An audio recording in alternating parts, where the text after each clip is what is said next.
Hi hello friends, എല്ലാ കൂട്ടുകാർക്കും ചെമ്പനീർപ്പൂവിൻ്റെ പുതിയൊരു റിവ്യൂയിലേക്ക് സ്വാഗതം. അങ്ങനെ നമ്മുടെ സച്ചിയോട് എത്രയും വേഗം തന്നെ ആ പൈസ 30 ലക്ഷം കൊണ്ടുപോയ സുധിയെ പറ്റിച്ചു കൊണ്ടുപോയ ആളെ കണ്ടെത്തണമെന്ന്, ആ 30 ലക്ഷം കണ്ടുപിടിക്കണമെന്നും രവീന്ദ്രൻ സച്ചിയോട് ആവശ്യപ്പെടുമ്പോൾ സച്ചി പറയുന്നുണ്ട്, അതിനുള്ള ശ്രമത്തിലാണ് അച്ഛൻ, ഞാൻ എത്രയും പെട്ടെന്ന് അത് കണ്ടെത്തുക തന്നെ ചെയ്യുമെന്ന് പറയുമ്പോൾ സുധിക്ക് ആകെ വെപ്രാളം. സുധി പറയുന്നുണ്ട്, അതെ ഞാൻ എന്തായാലും നിനക്ക് എന്തായാലും ആ പൈസ കിട്ടിക്കഴിഞ്ഞാൽ എൻ്റെ കയ്യിൽ അത് തരണം കേട്ടോ എന്നിങ്ങനെ പറയുകയാണ്. അപ്പോൾ സച്ചി പറയുന്നുണ്ട്, അതെ ഞാൻ എന്തായാലും ആ പൈസ കിട്ടിക്കഴിഞ്ഞാൽ ഞാൻ ഒരാളെയും തട്ടിച്ച് മുങ്ങി ഓടിക്കൊണ്ട് പോകില്ല, അതിൻ്റെ സ്വഭാവം എനിക്കില്ല എന്നിങ്ങനെ പറയുന്നുണ്ട്.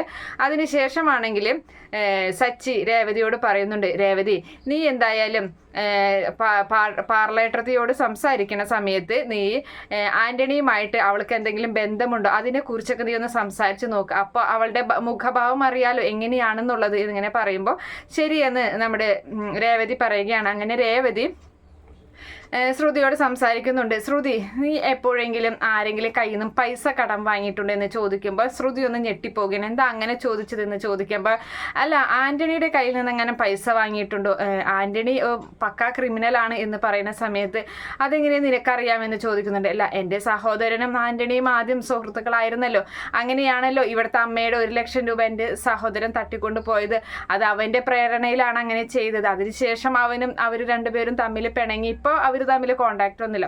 എൻ്റെ ആങ്ങളെ പറഞ്ഞതാണ്, സഹോദരൻ പറഞ്ഞതാണ് നീ അവിടെ വരാറുണ്ടെന്നും ആന്റണിയുടെ കയ്യിൽ നിന്ന് പൈസ വാങ്ങിക്കാറുണ്ടെന്നുള്ള കാര്യം എന്ന് പറയുമ്പോൾ അത് അങ്ങനെ ഒരു പ്രാവശ്യം ഒരു സാഹചര്യത്തിൽ വാങ്ങിക്കേണ്ടി വന്നു എന്നൊക്കെ പറഞ്ഞ ആകെ വെപ്രാളവും കാര്യങ്ങളൊക്കെ മുഖത്ത് കാണുന്നുണ്ട്. എന്തായാലും രേവതി അത് ശ്രദ്ധിക്കുന്നുണ്ട്, സച്ചിയോട് വിവരം പറയുകയും ചെയ്യുകയാണ്.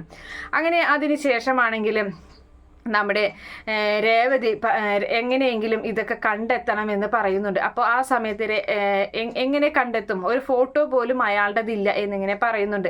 അപ്പോൾ ആ സമയത്ത് രേവതി പറയാണ്, അതെ ഞാനൊരു കാര്യം പറയട്ടെ, അന്ന് അമ്പലത്തിൽ വെച്ചിട്ടല്ലേ ഇവർ അഡ്വാൻസ് തുക കൊടുത്തത്, ആ സമയത്തല്ലേ ഞാൻ പറഞ്ഞത് ഇവരോട് പൈസ കൊടുക്കല്ലേ, എന്തൊരു ശകുനപ്പിഴ പോലെ എന്ന് പറഞ്ഞപ്പോൾ ഇവരത് കേൾക്കാതെ കൊടുത്തില്ല. അപ്പോൾ ആ അമ്പലത്തിലുള്ള ക്യാമറയിൽ അയാളുടെ മുഖം പതിഞ്ഞ് കാണില്ലേ, അങ്ങനെയാണെങ്കിൽ ആ CCTV ഫുട്ടേജ് എടുത്തു കഴിഞ്ഞാൽ നമുക്ക് തെളിവ് കിട്ടില്ലേ എന്ന് ചോദിക്കുകയാണ്.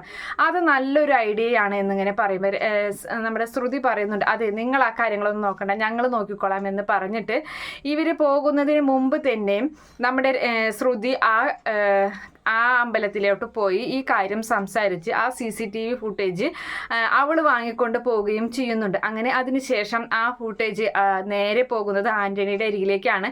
ആന്റണിക്ക് അത് കൊടുത്തിട്ട് പറയുന്നുണ്ട്, നിനക്ക് എത്ര പൈസ വേണമെങ്കിലും തരാം, നീ അയാളുടെ കയ്യിൽ നിന്ന് 30 ലക്ഷം രൂപ എനിക്ക് വാങ്ങിത്തരണമെന്നും പറയുകയാണ്. അങ്ങനെ എന്തായാലും ആന്റണിക്ക് വലിയൊരു കോളാണ് ഒത്തു കിട്ടിയിട്ടുള്ളത്. ആന്റണിയും അതുപോലെ തന്നെ ഇവളെ ചതിച്ചുകൊണ്ടിരിക്കുന്ന ആ PA അവനും നവീൻ എന്ന് പറയുന്നവനും അവർക്കൊക്കെ എന്തായാലും കോളടിച്ചു ഇങ്ങനെ ഒരു സാഹചര്യത്തിൽ. അപ്പോൾ അത് സത്യത്തിൽ ശ്രുതിക്ക് ഇതുവരെ മനസ്സിലായിട്ടില്ല, ആന്റണിയുടെ സ്വഭാവം തന്നെ പറ്റിക്കുകയാണെന്ന് മനസ്സിലായിട്ടില്ല.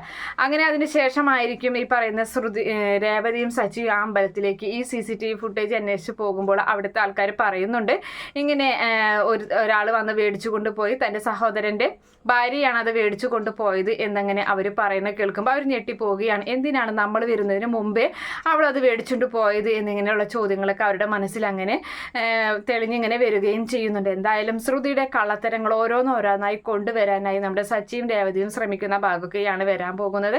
കാത്തിരുന്ന് കാണാം. ഈ റിവ്യൂ ഇഷ്ടപ്പെടുകയാണെങ്കിൽ ഈ ചാനൽ ഒന്ന് സബ്സ്ക്രൈബ് ചെയ്ത് സപ്പോർട്ട് ചെയ്യുക. Okay friends, bye, thank U.